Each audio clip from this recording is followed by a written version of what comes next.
नमस्कार दोस्तों, स्वागत है आप सभी का कर्मवीर आईसीएस में, जहां पर मैं मधु पूरी इंडियन पॉलिटी को एमसीक्यू वाइज कवर करा रही हूं। आज का लेक्चर नंबर 54 है, जो कि बेस्ड है सुप्रीम कोर्ट के पे। आप किसी भी एग्जाम की तैयारी कर रहे हो, अगर इंडियन पॉलिटी आपके सिलेबस में है तो ये पूरी की पूरी प्लेलिस्ट आप सभी के लिए काफ़ी हेल्पफुल होगा। मेरी आप सभी से रिक्वेस्ट है कि इस पूरी की पूरी प्लेलिस्ट को कम से कम 3 से 4 बार जरूर देखें, जिससे कि जब आप एग्जामिनेशन हॉल में बैठें और पॉलिटी क्वेश्चन को सॉल्व करें तो आपके लिए काफ़ी ईजी हो। पॉलिटी काफ़ी स्कोरिंग सब्जेक्ट होता है, लेकिन इसको 100% स्कोर करने के लिए क्वेश्चंस का निरंतर अभ्यास बहुत ही ज़रूरी है। और ये क्वेश्चंस की श्रृंखला आपके लिए इसीलिए बनाई जा रही है कि आप क्वेश्चंस का निरंतर अभ्यास कर सकें। तो आप सभी से यही उम्मीद है कि इस सीरीज़ को आप अच्छे से देखिए और अच्छे से पॉलिटी के क्वेश्चंस को अटेम्प्ट कीजिए। चलते हैं अपने पहले क्वेश्चन की तरफ। Question number first. A judge of the Supreme Court can be removed by the President of India after. Bharat के राष्ट्रपति द्वारा सर्वोच्च न्यायालय के न्यायाधीश को किसके बाद हटाया जा सकता है? आपके ऑप्शन हैं A the president, B the prime minister, C the law minister, D the attorney general of India, E none of the above, more than one of the above. Question का कह रहा है कि भारत के राष्ट्रपति द्वारा सर्वोच्च न्यायालय के न्यायाधीश को किसके बाद हटाया जा सकता है? पहले क्वेश्चन का आंसर क्या हो जाएगा? इसका आंसर होगा ऑप्शन ए द प्रेसिडेंट या राष्ट्रपति। चलते हैं नेक्स्ट क्वेश्चन की तरफ। Question number 2। How can a जज of the supreme court be removed? सर्वोच्च न्यायालय के न्यायाधीश को कैसे हटाया जा सकता है?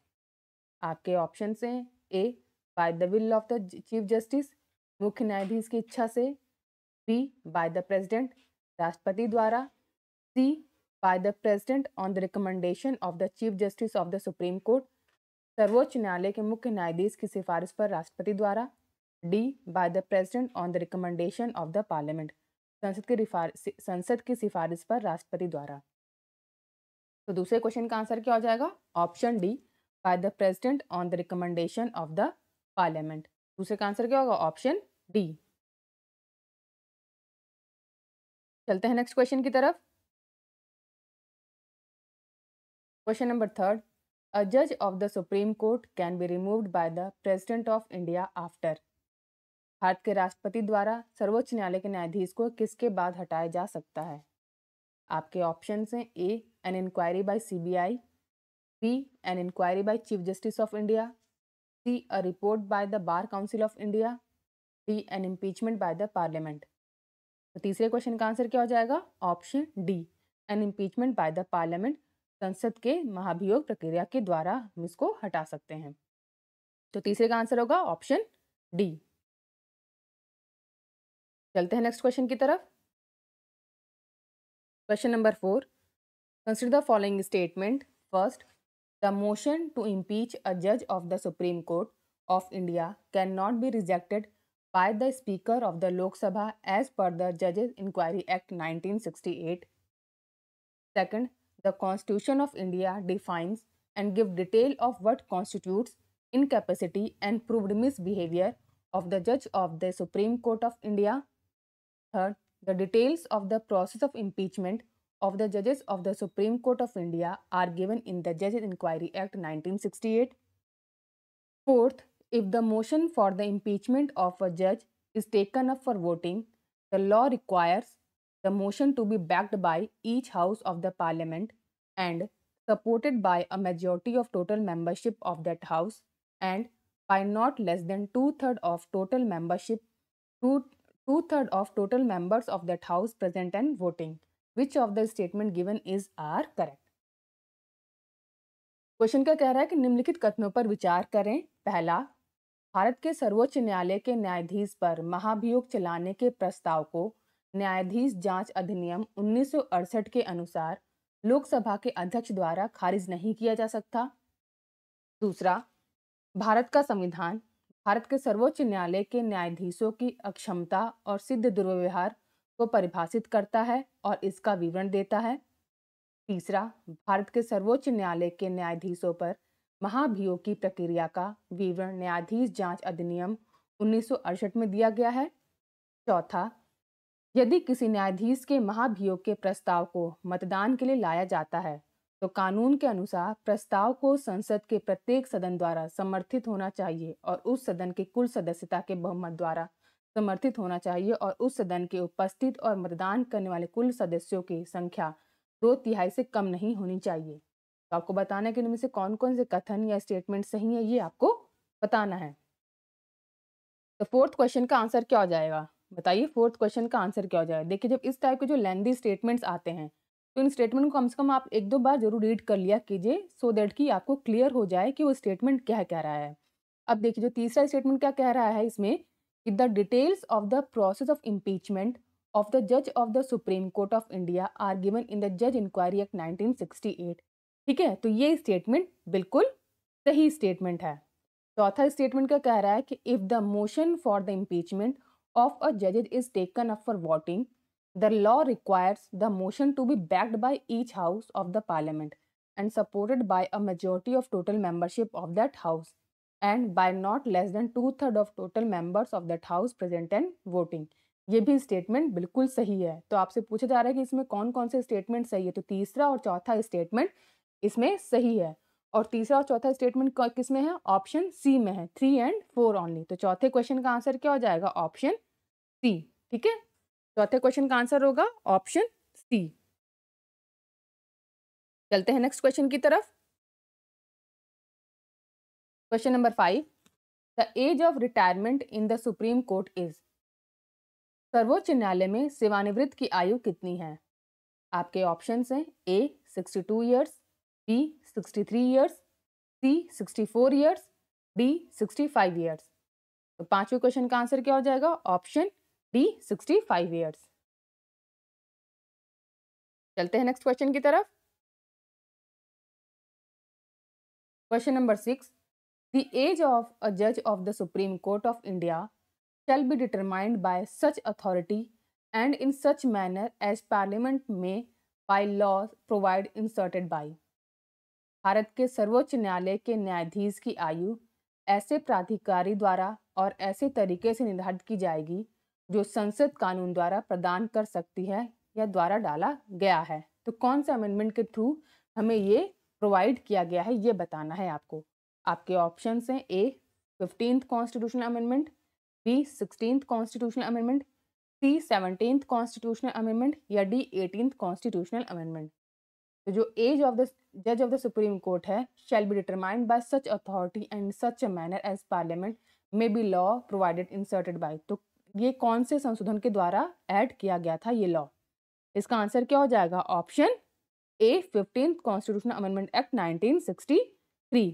ये भी याद रखिएगा ईयर कौन सा था? 1963 में। तो छठवें क्वेश्चन का आंसर क्या हो जाएगा? Option A. चलते हैं नेक्स्ट क्वेश्चन की तरफ। Question number 7, salaries of the जजेस of the supreme Court are determined by. सर्वोच्च न्यायालय के न्यायाधीशों का वेतन किसके द्वारा निर्धारित किया जाता है? आपके ऑप्शंस हैं A pay commission appointed by the president, B law commission, C parliament, D council of minister. तो सातवें क्वेश्चन का आंसर क्या हो जाएगा? Option C parliament. चलते हैं नेक्स्ट क्वेश्चन की तरफ। Question number 8, what is the provision to safeguard the autonomy of the supreme Court of India? First, while appointing the judges of the Supreme Court, the President of India has to consult the Chief Justice of India. Second, the judges of the Supreme Court can be removed by the Chief Justice of India only. Third, the salaries of the judges are charged on the Consolidated Fund of India, to which the legislature does not have to vote. Fourth, all appointment of officers and staffs of the Supreme Court of India are made by the government only after consulting the Chief Justice of India. Which of the statement given is are correct? तो आपको 4 statement दिया गया है और इसमें से आपको correct statement बताना है। क्वेश्चन क्या कह रहा है कि भारत के सर्वोच्च न्यायालय की स्वायत्तता की रक्षा के लिए क्या प्रावधान है? पहला, सर्वोच्च न्यायालय के न्यायाधीशों की नियुक्ति करते समय भारत के राष्ट्रपति को भारत के मुख्य न्यायाधीश से परामर्श करना होता है। दूसरा, सर्वोच्च न्यायालय के न्यायाधीशों को केवल भारत के मुख्य न्यायाधीश द्वारा ही हटाया जा सकता है। तीसरा, न्यायाधीशों का वेतन भारत की संचित निधि से लिया जाता है, जिस पर विधानमंडल को मतदान नहीं करना पड़ता है। चौथा, भारत के सर्वोच्च न्यायालय के अधिकारियों और कर्मचारियों की सभी नियुक्तियां भारत के मुख्य न्यायाधीश के परामर्श के बाद ही सरकार द्वारा की जाती है। ऊपर दिए गए कथनों में से कौन सा कथन सही है, ये आपको बताना है। तो इन चारों के चारों स्टेटमेंट में से कौन सा स्टेटमेंट सही है, ये आप लोग बताइए। देखिए, एक बार जो पहला स्टेटमेंट है वो हम लोग पढ़ते हैं कि वाइल अपॉइंटिंग द जजेस of the supreme Court the president of India has to consult the chief justice of India. ये स्टेटमेंट बिल्कुल सही स्टेटमेंट है। और जो तीसरा स्टेटमेंट है ये पढ़िए, द सैलरीज ऑफ द जजेस are charge on the consolidated fund of India to which the legislature does not have to vote. ये भी स्टेटमेंट बिल्कुल सही है। तो पहला और तीसरा स्टेटमेंट इसमें सही है और आपसे करेक्ट स्टेटमेंट ही पूछा जा रहा है। तो ऑप्शन ए देखिए, 1 and 3 ओनली। आठवें क्वेश्चन का आंसर क्या हो जाएगा? ऑप्शन ए। ठीक है, आठवें क्वेश्चन का आंसर होगा ऑप्शन ए। चलते हैं नेक्स्ट क्वेश्चन की तरफ। क्वेश्चन नंबर 9, द जजेस of the supreme Court after retirement are permitted to carry on practice before. उच्चतम न्यायालय के न्यायाधीशों को सेवानिवृत्त के बाद पहले प्रैक्टिस करने की अनुमति होती है। आपके ऑप्शन हैं A Supreme Court only, B High Court only, C both Supreme Court and High Court, D none of the court. तो आपको बताना है कि क्या जो उच्चतम न्यायालय के न्यायाधीश होते हैं सेवानिवृत्ति के बाद वो पहले प्रैक्टिस करने की अनुमति होती है। इसका आंसर क्या होगा? Option D none of the court. ठीक है, ठीक है, इसका आंसर क्या हो जाएगा? None of the court, option D. चलते हैं नेक्स्ट क्वेश्चन की तरफ। Question number 10, acting chief justice of the supreme Court of India is appointed by. Bharat के सर्वोच्च न्यायालय के कार्यवाहक मुख्य न्यायाधीश की नियुक्ति किसके द्वारा की जाती है? आपके ऑप्शंस हैं A chief justice of the supreme court, B prime minister, C president, D law minister. तो 10वें क्वेश्चन का आंसर क्या हो जाएगा? ऑप्शन सी प्रेसिडेंट, राष्ट्रपति। चलते हैं नेक्स्ट क्वेश्चन की तरफ। Question number 11, which of the following type of जजेस can be appointed in the supreme Court of India? First, ad hoc जजेस, सेकंड, एडिशनल जजेस। भारत के सर्वोच्च न्यायालय में निम्नलिखित में से किस प्रकार के न्यायाधीशों की नियुक्ति की जाती है? पहला, तदर्थ न्यायाधीश, दूसरा, अतिरिक्त न्यायाधीश। तो आपको बताना है कि इसमें से क्या सही है। तो जनरली क्या होता है कि हम लोग एडहॉक जजेस को अपॉइंट किया जाता है, ना कि एडिशनल जजेस को। इसमें आंसर क्या हो जाएगा? First is true and second is false. Option A देखिए, first is true and second is false. 11वें का आंसर क्या हो जाएगा? Option A. चलते हैं नेक्स्ट क्वेश्चन की तरफ। Question number 12, acting chief justice of India is appointed by the. Bharat के कार्यवाहक मुख्य न्यायाधीश की नियुक्ति किसके द्वारा की जाती है? आपके ऑप्शन हैं A chief justice of India, B chief justice of India with previous consent of the president, C president, D president on consultation with the chief justice of India. 12वें क्वेश्चन का आंसर क्या हो जाएगा? Option सी president. Bharat के कार्यवाहक मुख्य न्यायाधीश की नियुक्ति किसके द्वारा की जाती है? राष्ट्रपति के द्वारा। चलते हैं नेक्स्ट क्वेश्चन की तरफ। Question number 13, with reference to Indian judiciary consider the following statement. पहला, एनी रिटायर्ड जजेस of the Supreme Court of India can be called back to sit and act as a Supreme Court judge by the Chief Justice of India with prior permission of the President of India. Second, a High Court in India has the power to review its own judgment as the Supreme Court does. Which of the statement given above is are correct? भारतीय न्यायपालिका के संदर्भ में निम्नलिखित कथनों पर विचार करें। पहला, भारत के सर्वोच्च न्यायालय के किसी भी सेवानिवृत्त न्यायाधीश को राष्ट्रपति की पूर्व अनुमति के साथ भारत के मुख्य न्यायाधीश द्वारा सर्वोच्च न्यायालय के न्यायाधीश के रूप में कार्य करने के लिए वापस बुलाया जा सकता है। दूसरा, भारत में एक उच्च न्यायालय के पास सर्वोच्च न्यायालय की तरह अपने फैसले की समीक्षा करने की शक्ति है। ऊपर दिए कथनों में से कौन सा कथन सही है, ये आपको बताना है। तो देखिए, जो पहला स्टेटमेंट क्या कह रहा है कि एनी रिटायर्ड जजेस of the supreme Court of India can be called back to sit and act as Supreme Court judge by the Chief Justice of India with prior permission of the President of India। ये statement बिल्कुल सही statement है। दूसरा statement क्या कह रहा है कि High Court in India has the power to review its own judgement as the supreme Court does. ये भी स्टेटमेंट बिल्कुल सही स्टेटमेंट है, ठीक है। तो दोनों के दोनों ही स्टेटमेंट इसमें सही है और आपको करेक्ट स्टेटमेंट बताना है। तो ऑप्शन सी हो जाएगा, बोथ 1 एंड 2। 13 का आंसर क्या हो जाएगा? Option C. चलते हैं नेक्स्ट क्वेश्चन की तरफ। क्वेश्चन नंबर 14, द जजेस of Supreme Court of India are appointed by the president. Bharat के सर्वोच्च न्यायालय के न्यायाधीशों की नियुक्ति राष्ट्रपति द्वारा की जाती है। आपके ऑप्शन हैं A after recommendation by Rajya Sabha, Rajya Sabha की सिफारिश के बाद, B on the advice of Lok Sabha, C on the advice of prime minister, D in consultation with the chief justice of the supreme Court. तो कैसे हमें भारत के न्यायाधीशों की नियुक्ति करता है राष्ट्रपति, ये आपको बताना है। 14th क्वेश्चन का आंसर क्या हो जाएगा? Option D in consultation with the chief justice of the supreme court. सर्वोच्च न्यायालय के मुख्य न्यायाधीश के परामर्श से। 14th का आंसर हो जाएगा ऑप्शन डी। चलते हैं नेक्स्ट क्वेश्चन की तरफ। क्वेश्चन नंबर 15, अडहॉक जजेस are appointed in the supreme Court when. सर्वोच्च न्यायालय में तदर्थ न्यायाधीशों की नियुक्ति कब की जाती है? आपके ऑप्शन हैं ए सम जजेस go on long leave, B no one is available for permanent appointment, C there is an abnormal increase in cases pending before the court, D there is no quorum of the जजेस available to hold. अब question क्या कह रहा है कि सर्वोच्च न्यायालय में तदर्थ न्यायाधीशों की नियुक्ति कब की जाती है? 15वें क्वेश्चन का आंसर क्या हो जाएगा? Option D there is no quorum of the जजेस अवेलेबल टू होल्ड। न्यायाधीशों का कोई कोरम उपलब्ध नहीं होता है तो उस केस में हम लोग एडहॉक जजेस को अपॉइंट कर देते हैं, ठीक है। तो 15 का आंसर क्या हो जाएगा? Option D. चलते हैं नेक्स्ट क्वेश्चन की तरफ। Question number 16, the Indian constitution provide for the appointment of ad hoc जजेस इन। भारतीय संविधान तदर्थ न्यायाधीशों की नियुक्ति का प्रावधान करता है। आपके ऑप्शन हैं A Supreme court, B High Court, C district and session court, D all the above. तो 16वें क्वेश्चन का आंसर क्या हो जाएगा? ऑप्शन ए सुप्रीम कोर्ट, ठीक है। The Indian constitution provide for the appointment of ad hoc जजेस इन। तो कहाँ पर एडहॉक जजेस अपॉइंट होते हैं? सुप्रीम कोर्ट में। 16 का आंसर क्या हो जाएगा? Option A. चलते हैं नेक्स्ट क्वेश्चन की तरफ। Question number 17, in which year was the collegium system for the appointment of judges adopted by the Supreme Court of India? Bharat के सर्वोच्च न्यायालय द्वारा न्यायाधीशों की नियुक्ति के लिए कॉलेजियम प्रणाली को किस वर्ष अपनाया गया था? आपके ऑप्शन हैं ए 1993, बी 1996, सी 2000, डी 2004। 17वें क्वेश्चन का आंसर क्या हो जाएगा? ऑप्शन ए 1993। चलते हैं नेक्स्ट क्वेश्चन की तरफ।